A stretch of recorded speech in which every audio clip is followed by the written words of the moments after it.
देखिए, पाकिस्तान में अनफॉर्चुनेटली अभी तक ये बहस चल रही है कि इलेक्शन अक्टूबर-नवंबर में होंगे या नहीं होंगे। हालाँकि हुँ, उसूली तौर पर तो ये सवाल ही नहीं होना चाहिए, बिल्कुल ठीक। क्योंकि जब असेंबलियाँ अपनी मुद्दत पूरी करके तहलील हो जाती हैं, तो फिर 60 दिन में और अगर वक़्त से पहले तोड़ जाएँ, तो 90 दिन में इलेक्शन होने चाहिए।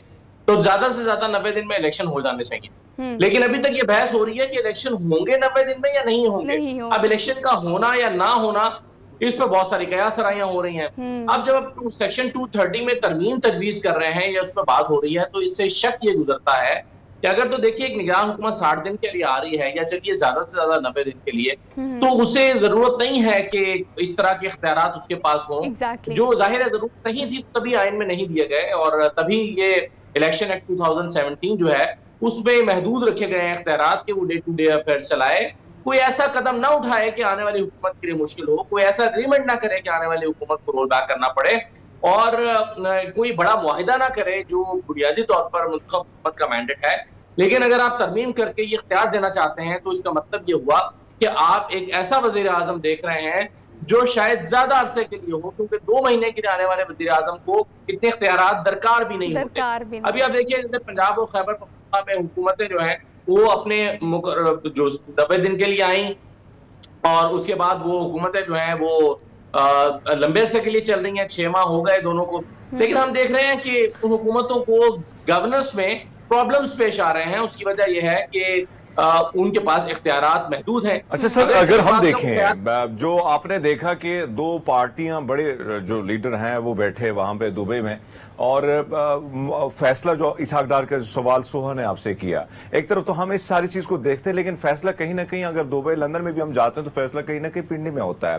तो आपको क्या लगता है कि एस्टैब्लिशमेंट राजी होगी इस मामले पर, और अगर एस्टैब्लिशमेंट राजी होगी तो फिर क्या इलेक्शन टाइम पे होंगे, और अगर एस्टैब्लिशमेंट अपना नाम देती है किसी इकोनॉमिस्ट को लेके आती है तो फिर क्या आपको लॉन्ग ये इलेक्शन ज्यादा देर तक जो है वो चले जाएंगे, डिले हो जाएंगे ये मामला? और अगर ये डिले होगा तो बीच में जो मामला पीटीआई के साथ अटका हुआ है उसमें भी कुछ रास्ते हमवार हो सकते हैं, ये खदशे भी कहीं ना कहीं नून लीग और पीपल्स पार्टी आ सकते हैं। देखिए, ये जो इसहाक डार की बात है ना जी, इसहाक डार वाला आइडिया तो था। ये नहीं हुँ, है कि वो जी हवाई बात थी।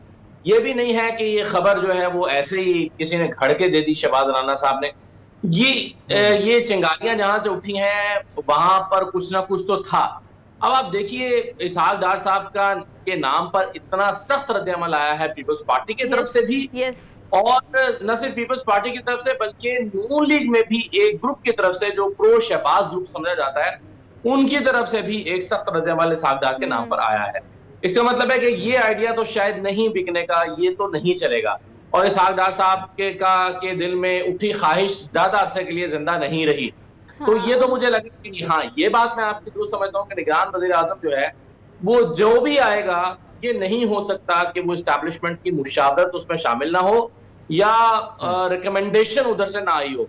ये हो सकता है असदुल्ला खान कि साहब, अगर एक और सियासी सवाल जो मैं आपसे जानना चाह रहा हूं सर, अगर हम देखें इस वक्त ख्वाहिशात का एक बहुत बड़ा अंबार है हुँ, जो हम देख मौलाना रहे साहब से हैं, लेके। लेकिन इस वक्त एक और ख्वाहिश भी है, वो ये है कि बल्ले का जो निशान हो ये बैलेट पेपर पर ना हो। अगर ये ख्वाहिश पूरी होती है तो फिर इस इलेक्शन की अगर बात करें तो क्या हैसियत होगी सर? जी, बिल्कुल, मैं इलेक्शन की तरफ ही आ रहा था क्योंकि आपके पिछले सवाल का भी दूसरा हिस्सा इलेक्शन ही से मुताल्लिक था। देखिए, अभी तक यकीन से नहीं कहा जा सकता कि इलेक्शन वक़्त पर हो रहे हैं। अभी तक इस पर खदशात के बादल मंडला रहे हैं हुँ, इलेक्शंस पर। और उसकी वजह ये है कि बहुत सारे सर्वेज़ ये बताते हैं कि तहरीक-ए-इंसाफ अभी भी मकबूल सियासी जमात है और अगर आज इलेक्शन होते हैं तो तहरीक-ए-इंसाफ जीत सकती है। देखिए हम मालिक साहब मसलन एक बात बार-बार कहते हैं, दोहरा-दोहरा के कहते हैं और कहते हैं कि जब तक इस बात का यकीन नहीं हो जाएगा कि तहरीक-ए-इंसाफ नहीं जीत सकती, तब तक इलेक्शन नहीं होंगे। इसका मतलब है कि आइन और कानून की रोशनी में 90 दिन में इलेक्शन जो है वो प्रायोरिटी नहीं है।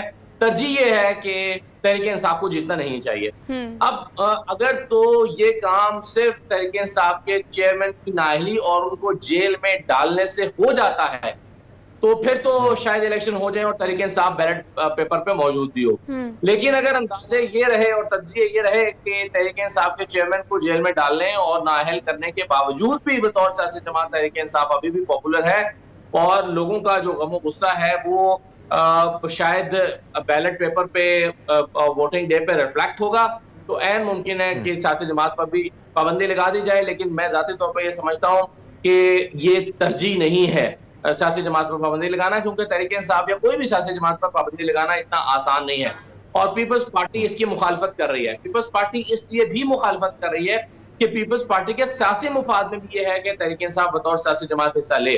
उसकी दो वजूहात हैं। पीपल्स पार्टी को एक तो पंजाब में लगता है कि अगर तहरीक-ए-इंसाफ आएगी तो तहरीक-ए-इंसाफ अपने रिवायती हरीफ नून लीग के मुकाबले में इलेक्शन लड़ेगी, और वोट बैंक तकसीम होगा, जिसका फायदा पीपल्स पार्टी को हो सकता है। दूसरा, वो ये भी सोच रहे हैं कि नून लीग के साथ तो उनके इत्तेहाद के इम्कानात मादूम होते जा रहे हैं, तो तहरीक-ए-इंसाफ के साथ मुस्तकबिल में हुकूमत साजी के लिए वो तहरीक-ए-इंसाफ अगर छोटी जमात के तौर पर आती है तो उसको अपनी हुकूमत में शामिल कर सकते हैं। तो पीपल्स पार्टी इस तरह के मुख्तलिफ ऑप्शंस पे सोच रही है। सर, ये भी बताइएगा कि देखिए शरीर रहमान का यही स्टेटमेंट आया ना कि हम इस पर कोई मुतफ़िक़ा राय नहीं रखते और हम अभी मतलब ना ही तरदीद की जा रही है, ना ही उसको मुस्तरद किया जा रहा है और ना ही उसको ऑन किया जा रहा है। बट ऑल्दो आपने कहा चिंगारी जो है ना एक हुकूमत के अंदर से भी आ रही है। ख्वाजा आसिफ की एक स्टेटमेंट बड़ी क्लियर है कि कानूनी तौर पर ये चीज़ आगे बढ़ ही नहीं सकती। इस पर अब ये जो आप स्टेटमेंट उनकी देखते हैं, ये आप विद इन गवर्नमेंट देखते हैं, विद इन PDM देखते हैं, किस तरह से उन्होंने ये बात की? और वो भी इस चीज़ के हामी नज़र नहीं आते। बज़ाहिर देखने में ये आता है कि इसहाक डार या तो मरियम नवाज के बहुत क्लोज हैं या मियां साहब के बहुत क्लोज हैं। देखिए, मैंने अभी थोड़ी देर पहले अर्ज किया कि एक शहबाज ग्रुप है नून लीग। हाँ जी। ख्वाजा आसिफ साहब जो हैं वो उसी ग्रुप में का हिस्सा समझे जाते हैं। अब ख्वाजा आसिफ साहब जो हैं, अब दूसरा ग्रुप मरियम नवाज का ग्रुप है, ऑब्वियसली वो नवाज शरीफ का भी वही ग्रुप है। तो इसहाक डार साहब जो हैं ये लंदन से आए हैं। नवाज शरीफ और मरियम नवाज साहबा के ग्रुप से ही ताल्लुक रखते हैं। लेकिन जो लोग शहबाज शरीफ के नजरिए के हामी हैं या शहबाज शरीफ की सोच के हामी, आप देखिए पिछले एक साल में बहुत सारी ऐसी चीजें हुई हैं कि शहबाज शरीफ साहब की राय उस पर मुख्तलिफ थी और दूसरे ग्रुप की राय थी। मसलन नवंबर में जो आर्मी चीफ की तैनाती हुई थी, उस वक्त भी डिबेट चल रही थी और चाहते थे शहबाज शरीफ साहब के कमर जावेद बाजवा साहब को ही एक्सटेंशन दे दी जाए। लेकिन मरियम नवाज जाकर लंदन बैठ गई थी नवंबर में, और उन्होंने ये फैसला नहीं होने दिया था, और तब तक वो वापस नहीं आई थी जब तक मेक श्योर नहीं कर लिया था कि वो ना हो जो शहबाज शरीफ, और उसके बाद मुख्तलिफ फैसला करवा कर ही वो वापस आई थी। उसके बाद फिर आगे चलिए तो अभी जो हाल ही में IMF की डील हुई है, तो हमें बहुत सारी चीजों से ये मालूम होता है या हमारा अंदाजा है फैक्ट्स को देखते हुए कि इसहाक डार साहब और उनका ग्रुप और उनके हामी शायद इस वक्त IMF की डील नहीं चाहते थे, और वो ये समझते थे कि इस वक्त अगर IMF की डील में गए तो इलेक्शन में जाना मुश्किल हो जाएगा। इसलिए आने वाली जो हुकूमत है, जो इंटरम गवर्नमेंट है, निगरान हुकूमत, या तो जो अबूरी एक प्लान में चली जाए IMF के साथ, और फिर जो नई हुकूमत आए वो प्लान में जाए, वरना इलेक्शन लड़ना मुश्किल हो जाएगा। खान साहब, एक और चीज जो हम देख रहे हैं, इलेक्शन की बातें तो हो रही हैं, इलेक्शन के बाद जो आपने बड़ा जबरदस्त किस्म का तजिया दिया, सर आपसे जानना चाहेंगे, एक तरफ जो है अगर इलेक्शन होते हैं टाइम बड़ा शॉर्ट है, नवाज शरीफ साहब के हवाले से जो है मुख्तलिफ बयान आते जाते हैं, लेकिन अभी तक हमने नहीं देखा कि वो आ रहे हैं या वो कंफर्म कोई डेट दी है उनकी जानिब से। बयानिया बिल्ड करना, बयानिया अवाम में लेके जाना, उसको मकबूल कराना, अब इन तमाम तर सियासी जमातों के लिए कितना मुश्किल होगा। अभी तो इन्होंने राहें जुदा कर ली और इख्तिलाफात के लिए कार्ड तो खेल रहे हैं, लेकिन अंदर से तो ऐसा लग रहा है कि बिल्कुल एक ही हैं। अवाम को कायल करना अब इनके लिए कितना, क्योंकि मुआशी सूरत हाल आपके सामने। सर जी, मैं इस सिर्फ पिछली बात का एक जुमला मुकम्मल करके फिर आपके सवाल पर आता हूं, और वो मैं ये कह रहा था कि इसहाक डार साहब की राय और उनके ग्रुप की राय, और मरियम नवाज भी शायद उसी में शामिल है, राय यह है कि अगर आप इसमें IMF डील में चले जाते हैं तो इलेक्शन में जाना मुश्किल होगा। और आप देखिए कि इलेक्शन में जाने से महज 15 दिन पहले बिजली की कीमतें बढ़ानी पड़ रही हैं, ₹7.5 फी यूनिट इजाफा करना पड़ रहा है, IMF की कंडीशंस हैं। तो यही वजह थी कि वो इसमें IMF की डील में नहीं जाते थे, और प्राइम मिनिस्टर साहब जो है उन्होंने जाती इंटरेस्ट लेकर IMF की डील किया। अब आ जाइए आपकी बात की तरफ, नवाज शरीफ साहब की वापसी। देखिए, नवाज शरीफ की वापसी अगर होनी है, और अगर उनकी वापसी में जो है वो वहां से रुकावट नहीं है जहां से रुकावट हुआ करती है, तो फिर मैं आज भी उनकी वापसी में कोई रुकावट नहीं देखता। फिर तो देखिए, महज एक chief justice of Pakistan Umar Ata Bandial साहब की मौजूदगी को अगर जावेद लतीफ हटल समझते हैं, और वो कहते हैं मौजूदा निजाम में हमें इंसाफ नहीं मिलेगा, इससे वापस नहीं आ रहे, और सितंबर में उनको लगता है कि आसानी से वो आ जाएंगे जब चीफ जस्टिस तब्दील हो चुके होंगे, तो मैं नहीं समझता कि महज इस बुनियाद पर उनका डिले है, क्योंकि नवाज शरीफ साहब को 2 तरीकों से अभी भी जेल में जाए बगैर एक्सेस मिल सकती ठीक है है पाकिस्तान थैंक की। You so much for kind review. और आपकी एक बात बिल्कुल ठीक है कि सितंबर तक ही एक्सपेक्ट किया जा रहा है कि शायद अगर वापस आएंगे तो वो सितंबर तक ही आएंगे, उससे पहले तो चांस हमें नहीं बज़ाहिर देखने में लग रहा।